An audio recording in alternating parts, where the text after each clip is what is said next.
You just heard about food banks from Linda, and you heard at the start of the day from Tom about, he mentioned figures about obesity, didn't he, and 20% of children leaving primary school being obese, not overweight, being obese.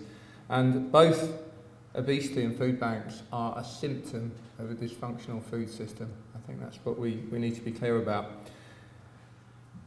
Food Active was launched a month ago, so I'm not expecting hardly anybody in the room to have heard about it, but it's very much a public health approach to obesity. The government in 2011 launched what they call the Call to Action on Obesity.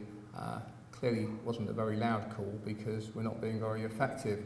And directors of public health across the Northwest felt and feel that it's very important that there is a collective approach to obesity and healthy weight in the same way the other big risk factors in terms of heart disease, stroke, diabetes and so on are tobacco, alcohol, that we needed that kind of collective approach, that all the different things you'll hear about and discuss today are incredibly important.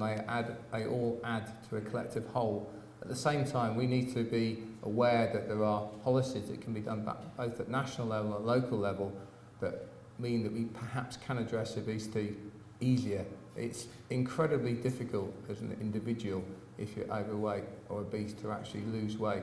We live in what public health calls an obesogenic environment where everything around you makes it much easier to eat unhealthy food and not be physically active.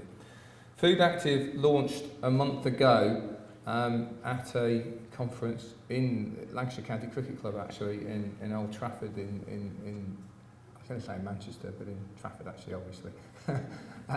But it launched with some research that we'd done with Liverpool John Moores University around sugar-sweetened beverages and about awareness of them. They are a contributor to obesity.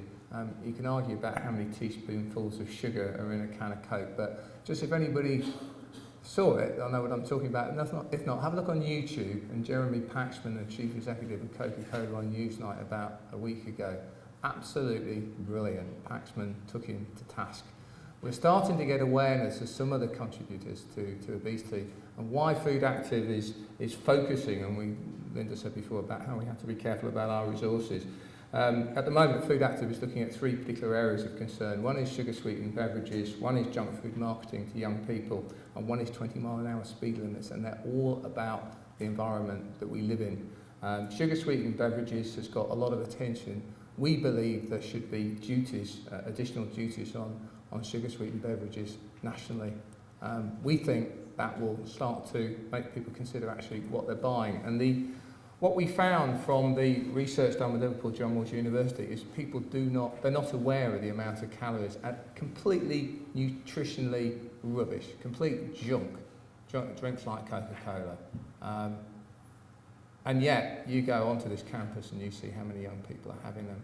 And we also need to say that there's a big health inequalities issue around both sugary drinks and obesity as well. We're starting to see that link between more disadvantaged communities, and we heard some of the people that are having the toughest time about food banks. That's also where we're going to see obesity concentrated as well. And yes, you don't necessarily die direct from obesity, but it leads on to some pretty unpleasant things in later life. We have to try and get it right for our children and young people. So I don't want to say much more than that now. You will hear a lot more about Food Active, I hope. As I said, it's a collective campaign. It's a collective programme by the Directors of Public Health across the Northwest. We want to link in with an awful lot of what's happening across the Northwest, so I'm delighted to be here in Lancashire, and I'm anticipating quite a lot of public engagement, which is something that Tom talked about at the start. At the moment, he also used the words brand. We need the word Food Active becoming better known to say that we need a collective approach to addressing obesity and addressing healthy weight. Thanks very much.